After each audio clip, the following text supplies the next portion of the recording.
kasih yang terindah, hati yang mulia, hanya ku temukan di dalam-Mu, Yesusku. Pujian dari hatiku selalu di setiap waktuku, tiada pernah berubah kasihku. Karya terbesar dalam hidupku, pengorbananmu yang selamatkanku. Engkaulah harta yang tak ternilai, yang ku miliki dan ku hargai. Yesus, Engkau ku kagumi.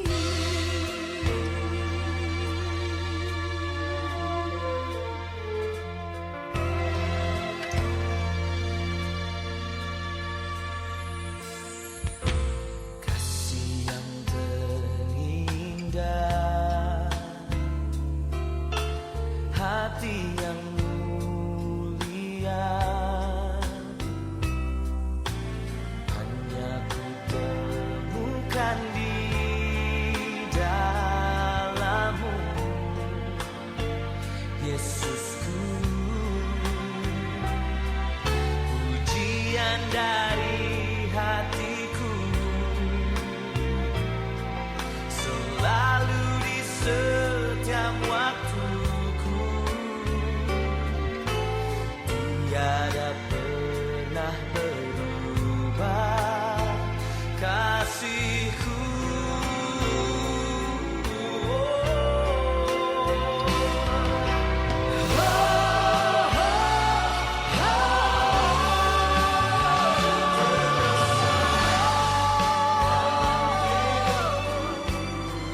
Pengorbananmu yang selamatkanku.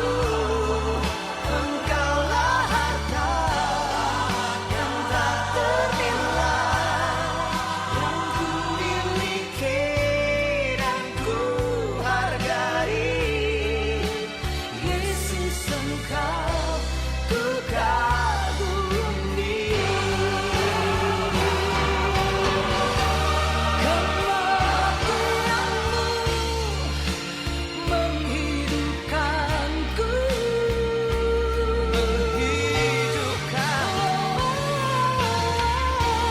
dan ku pastikan pengorbananmu tak akan pernah sia-sia.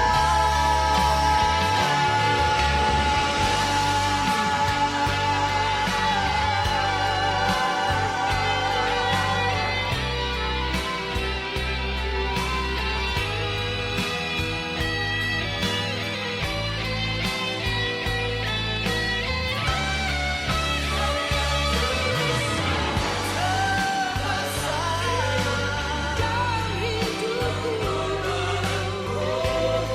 yang selamatkanku, yang tak ternilai.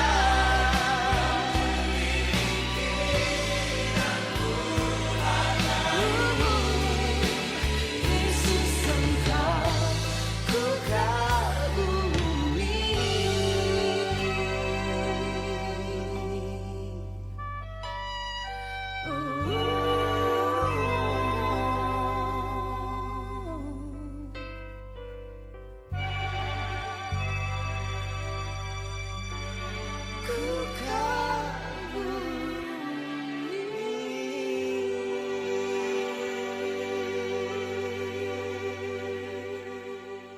Salam, Bapak Ibu, saudara-saudara.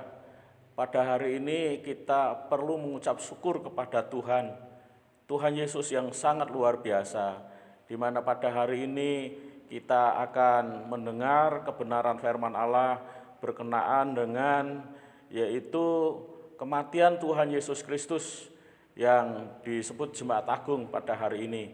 Karena itu sebelumnya kita akan berdoa terlebih dulu supaya kiranya Tuhan memberkati kita.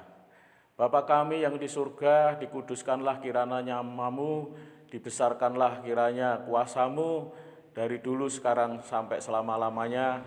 Engkau Allah yang dahsyat dan luar biasa, Engkau yang menjadi harapan kami, Engkau yang menjadi tumpuan hati kami. Dan pada hari ini kami siap membuka hati mendengarkan kebenaran firman-Mu. Dalam nama Yesus kami berdoa, haleluya, amin. Bapak, Ibu, Saudara-saudara, firman Allah pada hari ini diberi judul yaitu penyaliban Tuhan Yesus Kristus mendatangkan damai sejahtera. Peristiwa penyaliban Yesus merupakan salah satu peristiwa suci dalam sejarah suci kehidupan kekristenan. Peristiwa penyaliban Yesus selalu memberi kebahagiaan dan harapan bagi setiap orang Kristen.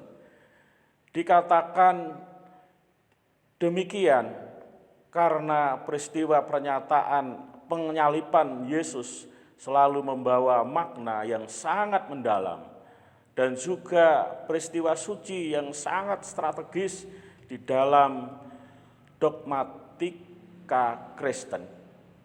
Kita melihat sekarang makna dari penyaliban Yesus. Penyaliban Yesus selalu memberi makna spesial bagi kita yang percaya dan menerimanya sebagai Tuhan dan Juru Selamat pribadi. Kita akan melihat berikut makna yang terkandung di dalam peristiwa penyaliban Yesus bagi kita. Yang pertama, penderitaan yang tak terkira. Yesus mengalami penderitaan yang tiada taranya. Penderitaan Yesus melampaui penderitaan yang dialami oleh siapapun di bumi ini. Penderitaan salib itu sangat mengerikan. Setelah Yesus selesai dan dengan pengajarannya itu, berkatalah ia kepada murid-muridnya di dalam Matius pasal 26 ayat 1 sampai 2. Kamu tahu bahwa 2 hari lagi akan dirayakan Paskah, maka Anak Manusia akan diserahkan untuk disalib. Yang kedua, kesendirian yang sangat menyiksa. Yesus mengalami keterasingan dari dunia dan surga. Manusia meninggalkan dia, murid-murid pun hanya bisa menyaksikan deritanya, bahkan ada yang lari meninggalkan dia menjadi pecundang. Bapa dan semua bala tentara surga pun berpaling, membiarkan Yesus menderita sendirian. Yesus menanggung penderitaan, siksaan yang mengerikan karena dosa kita.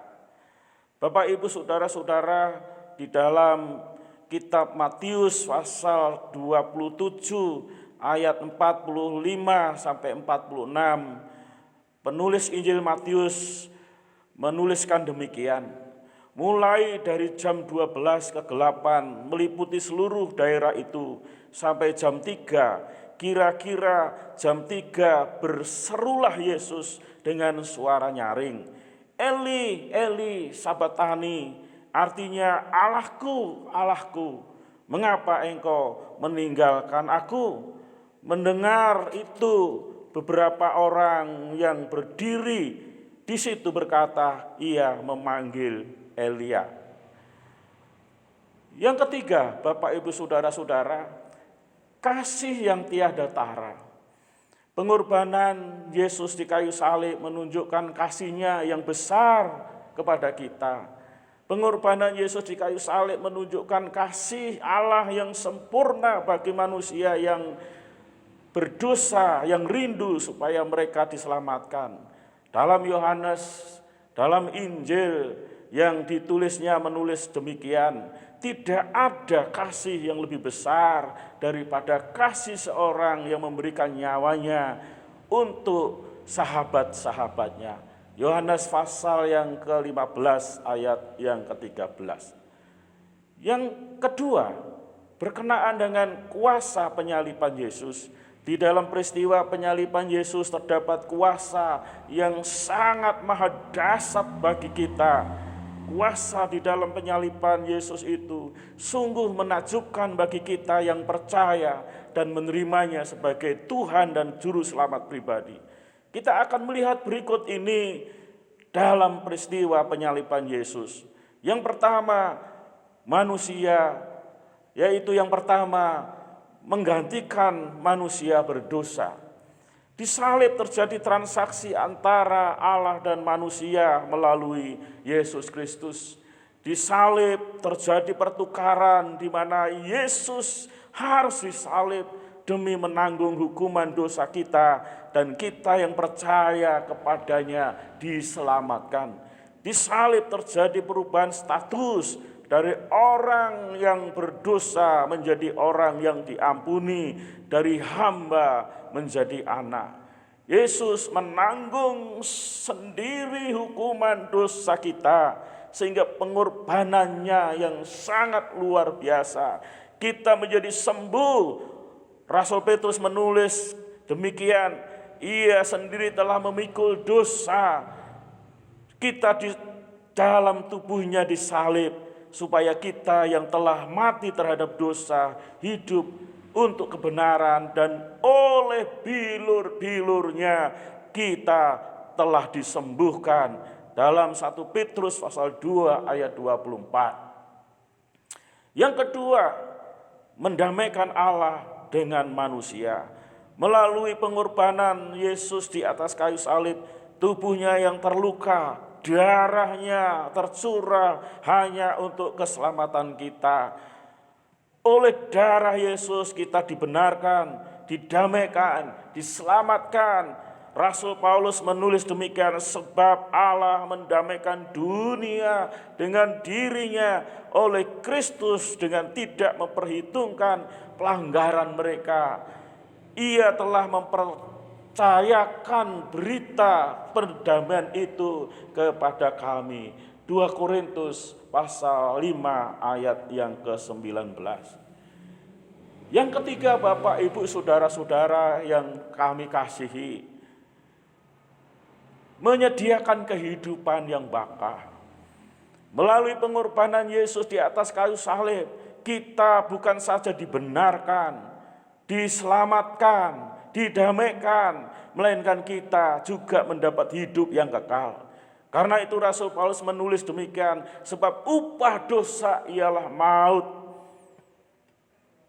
tetapi karunia Allah ialah hidup yang kekal dalam Kristus Yesus Tuhan kita. Itu ditulis di dalam Roma pasal 6 ayat 23. Dan bagian yang ketiga, tanggapan terhadap penyaliban Yesus Kristus. Bagi kita yang sudah menerima Yesus sebagai Tuhan dan Juru Selamat secara pribadi, maka ada tanggapan dan rasa syukur hidup yang berkemenangan kepadanya. Beberapa tanggapan terhadap peristiwa penyaliban Yesus. Yang pertama, percaya bahwa itulah jalan satu-satunya. Tidak ada jalan lain yang bisa ditempuh oleh manusia untuk masuk ke dalam kerajaan surga. Hanya Yesuslah satu-satunya yang dapat membawa manusia masuk di dalam kerajaan surga. Yesus sendiri menegaskan hal itu. Demikian kata Yesus kepadanya, akulah jalan, kebenaran, dan hidup. Tidak ada seorang pun yang datang kepada Bapa kalau tidak melalui aku. Di dalam Yohanes pasal 14 ayat yang ke-6. Bagian firman Tuhan ini, Bapak, Ibu, Saudara-saudara, ingin menegaskan kepada kita bahwa Yesus sendiri telah menutup jalan bagi adanya juru selamat yang lain. Hanya Yesus satu-satunya jalan yang dapat membuat manusia sampai kepada Bapa di dalam surga. Dan hanya nama Yesuslah satu-satunya yang diberikan kepada manusia, yang dalam namanya manusia itu diselamatkan. Dr. Lukas menuliskan demikian, dan keselamatan tidak ada di dalam siapapun juga selain di dalam Dia. Sebab di bawah kolong langit ini tidak ada nama lain yang diberikan kepada manusia yang olehnya kita diselamatkan. Dalam Kisah Rasul pasal 4 ayat 12. Senada dengan Dr. Lukas kepada Timotius, Rasul Paulus menulis, karena Allah itu Esa, dan Esa pula lah Dia yang menjadi pengantara antara Allah dan manusia, yaitu manusia Kristus Yesus yang telah menyerahkan dirinya sebagai tebusan bagi semua manusia. Itu kesaksian pada waktu yang ditentukan. Dalam 1 Timotius pasal yang kedua ayat yang kelima. Yang kedua, sebagai perubahan, sebagai bukti percaya. Fakta Alkitab menunjukkan kepada kita bahwa setiap orang yang berjumpa dengan Yesus dan menerimanya sebagai Tuhan dan Juru Selamat pribadi pasti akan mengalami perubahan yang luar biasa. Beberapa contoh yang bisa kita temukan yaitu Sakeus di dalam Lukas pasal yang ke-19 ayat yang ke-10, dan Rasul Paulus dalam Kisah Rasul pasal 9 ayat yang pertama sampai 19a. Dan salah satu bagian firman Tuhan yang ditulis oleh Rasul Paulus kepada jemaat di Korintus demikian, jadi siapa yang ada di dalam Kristus, ia adalah ciptaan baru, yang lama sudah berlalu, sesungguhnya yang baru sudah datang. Dalam 2 Korintus pasal 5 ayat 17. Yang ketiga, Bapak Ibu Saudara-saudara, berbuah hanya bagi kemuliaannya. Salah satu tanda yang dapat dirasakan dan dilihat dari hidup setiap orang yang percaya, yang menerima Yesus Kristus sebagai Tuhan dan Juru Selamat pribadi, ialah berbuah. Hidup yang berkualitas dan produktif pasti terjadi di dalam kita. Kita bisa menjadi saluran berkat bagi orang lain. Itulah buah yang mempermuliakan Allah dan menjadikan berkah bagi sesama kita. Dalam Injil Yohanes ditegaskan demikian, dalam hal ini Bapakku dipermuliakan, yaitu jika kamu berbuah banyak, dan dengan demikian kamu adalah murid-muridku. Yohanes pasal 15 ayat 8. Kiranya Bapak Ibu Saudara-saudara yang dikasihi Tuhan, melalui kebenaran firman Allah pada hari ini, melalui peringatan penyaliban Tuhan Yesus pada hari ini, menjadikan kita sadar, menjadikan kita tahu, menjadikan kita insaf bahwa kita sebagai anak-anak Tuhan, kita harus mengucap syukur, di mana melalui penyalibannya itu kita mendapatkan damai sejahtera, mendapatkan sukacita, di mana kita juga harus berbuah menjadi berkat bagi orang-orang lain. Itulah yang perlu kami sampaikan. Kiranya semua kebenaran firman Allah dari awal hingga akhir ini menjadi berkat buat saudara-saudara. Baik, kita akan berdoa untuk mengakhiri firman Allah pada hari ini. Bapa kami yang di surga, kami mengucap syukur kalau pada hari ini Engkau telah memberi kami kebenaran firman Allah di dalam acara Jumat Agung ini, supaya kiranya berkat-Mu yang melimpah atas kami untuk terus meneguhkan, menguatkan kami, dan memberi inspirasi kepada kami untuk kami selalu bersyukur di mana kami sudah ditebus, di mana kami sudah diampuni oleh darah Kristus yang telah mati di kayu salib karena kami. Dan melalui kematiannya Tuhan, kami mendapatkan sukacita, mendapatkan damai sejahtera, mendapatkan surga, dan terhindar dari hukuman neraka. Tuhan, terima kasih atas semuanya. Dalam nama Tuhan Yesus kami berdoa. Haleluya. Amin. Bapak, Ibu, saudara-saudara yang dikasihi oleh Tuhan, pada hari ini kita akan mengadakan perjamuan kudus atau perjamuan suci. Kita menyadari bahwa kita tidak bisa ngumpul di gereja, ya, karena situasi, kondisi, keadaan negara kita yang saat ini sedang ada masalah dengan virus corona. Tetapi tidak mengurangi daripada cara Tuhan untuk bisa mengadakan perjamuan kudus. Karena itu bagi Bapak Ibu yang di rumah siapkan yaitu roti apa saja ya, dan juga anggur. Ya kalau bisa anggur yang sungguh-sungguh, tetapi kalau tidak bisa teh atau air putih dan lain sebagainya ya pada hari ini. Karena itu mari kita siap untuk menikmati perjamuan kudus. Sebelum kita akan menikmati, kita berdoa dulu. Tuhan Yesus, terima kasih kalau pada hari ini Engkau telah memberi kesempatan kepada kami semua untuk bisa menikmati perjamuan kudus. Karena itu Tuhan, pada hari ini biarlah semua apa yang kami gunakan ini menjadi berkat, supaya kami semakin diteguhkan karena tidak ada Allah yang lain yang telah memberkati kami melalui darah-Mu, melalui kuasa-Mu, melalui hikmat dan kuasa Tuhan. Terima kasih dan kami akan melakukannya baik di tempat ini maupun di rumah kami masing-masing. Terima kasih, kami sambut Tuhan perjamuan kudus ini dengan kuasa-Mu. Dalam nama Tuhan Yesus Kristus, haleluya, amin. Bapak, Ibu, Saudara-saudara, perjamuan kudus adalah gambaran daripada kematian Tuhan, di mana Tuhan telah ribuan tahun yang lalu telah melakukan sesuatu pengorbanan yang sangat besar untuk kita semua. Karena dengan cara demikian, Tuhan bisa menolong saudara, menyelamatkan saudara, membebaskan saudara dari setiap dosa dan neraka, dan saudara diberkati hidup kekal oleh karenanya. Nah, untuk mengingat daripada pengorbanan Tuhan yang sangat luar biasa itu, maka Rasul Paulus menulis dalam 1 Korintus pasal yang ke-11 ayat 23 ya, yang mengatakan begini, sebab apa yang telah kuteruskan kepadamu telah aku terima dari Tuhan, yaitu bahwa Tuhan Yesus pada malam waktu diserahkan, ia mengambil roti. Baik Bapak Ibu, rotinya yang sudah disiapkan di rumah, ayo diangkat bersama-sama ya, diangkat bersama-sama ya, jangan guyon loh ya, ini serius loh ya, puji Tuhan.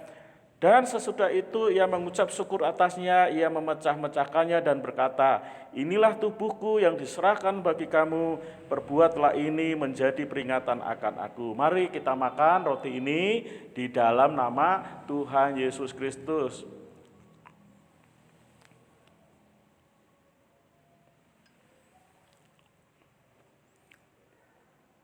Haleluya. Demikian juga ia mengambil cawan. Mari cawan ini kita angkat tinggi-tinggi ya. Kalau di situ tidak ada anggur ya teh, air putih ya, diangkat tinggi-tinggi. Haleluya. Lalu berkata, cawan ini adalah perjanjian baru yang dimeteraikan oleh darahku. Perbuatlah ini setiap kali kamu meminumnya menjadi peringatan akan aku. Kita minum ini anggur ini dalam nama Tuhan Yesus Kristus.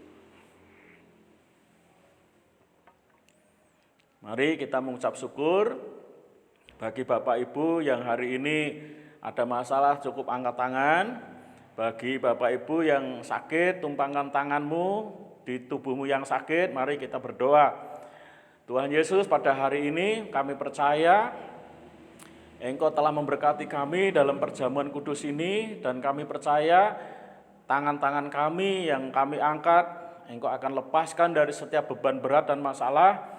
Dan kami juga berdoa untuk sakit penyakit kami yang ada di dalam tubuh kami jamah melalui tangan kami di dalam nama Tuhan Yesus, di dalam nama Tuhan Yesus, di dalam nama Tuhan Yesus, dalam nama Tuhan Yesus disembuhkan, disembuhkan, dan disembuhkan. Terima kasih Tuhan, kami mengucap syukur atas semuanya.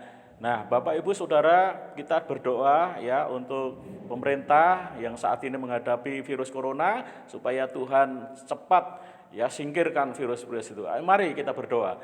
Tuhan Yesus, kami berdoa untuk pemerintah yang menangani virus corona supaya virus corona ini segera lenyap dari bumi kami, dari negara kami, dari desa kami, dari kecamatan kami, dari kota kami, sehingga semua aktivitas bisa berjalan dengan normal, baik dalam bidang usaha, pendidikan, dalam apa saja, termasuk ibadah berjalan dengan lancar.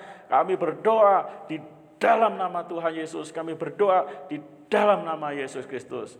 Kami yakin Tuhan pada hari ini Engkau memberkati doa-doa kami. Dalam nama Tuhan Yesus kami berdoa, haleluya, amin. Demikian Bapak Ibu Saudara-saudara, kiranya Tuhan memberkati kita semua. Katakan amin, boleh tos kanan kiri, Tuhan berkati.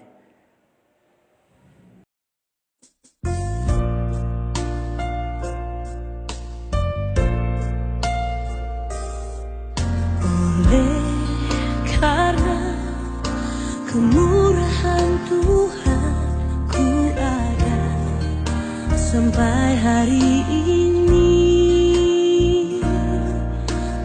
Oleh karena kebaikan Tuhan, janji-Mu terjadi bagiku.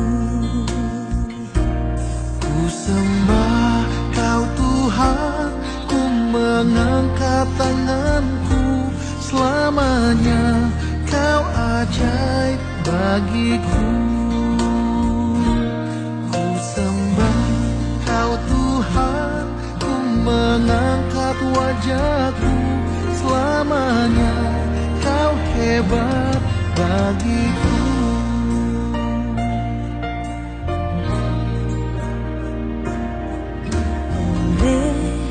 Karena kemurahan Tuhan ku ada sampai hari ini. Oleh karena kebaikan Tuhan, janji-Mu terjadi bagiku.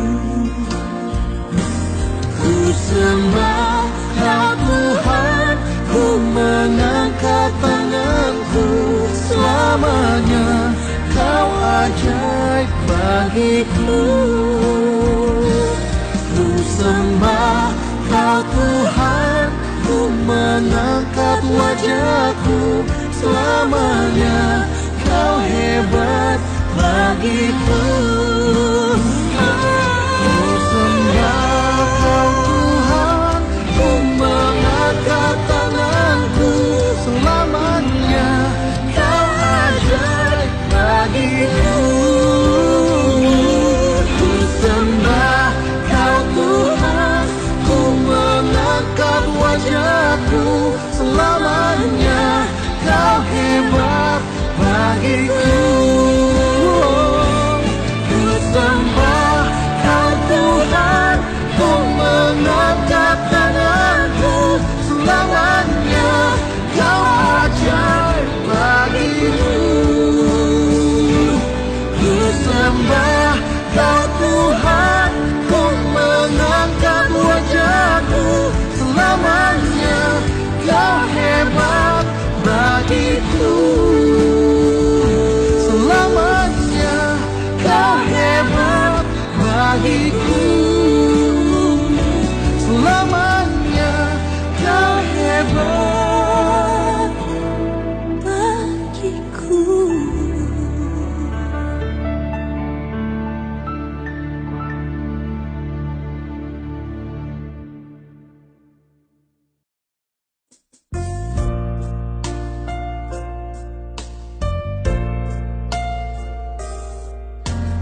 Oleh karena kemurahan Tuhan ku ada sampai hari ini.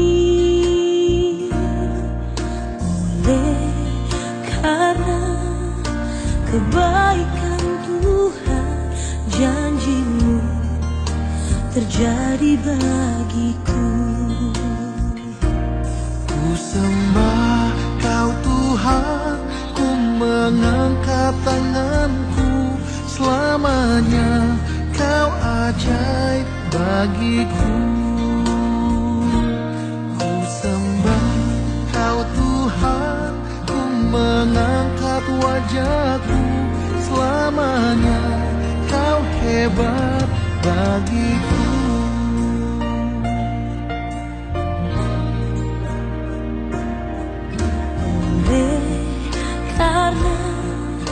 kemurahan Tuhan ku ada sampai hari ini. Oleh karena kebaikan Tuhan, janji-Mu terjadi bagiku. Ku sembah Kau Tuhan, ku mengangkat tanganku. Selamanya Kau ajaib bagiku. Ku sembah Kau Tuhan, ku mengangkat wajahku. Selamanya Kau hebat bagiku. Ku sembah Kau Tuhan, ku mengangkat tanganku. Selamanya Kau ajaib bagiku. Ku sembah Kau Tuhan, ku mengangkat wajahku. Selamanya Kau hebat bagiku. Ku sembah Kau Tuhan, ku mengangkat tanganku. Selamanya Kau ajaib bagiku. Ku sembah Kau Tuhan, ku mengangkat wajahku. Selamanya Kau hebat bagiku. Selamanya Kau hebat bagiku.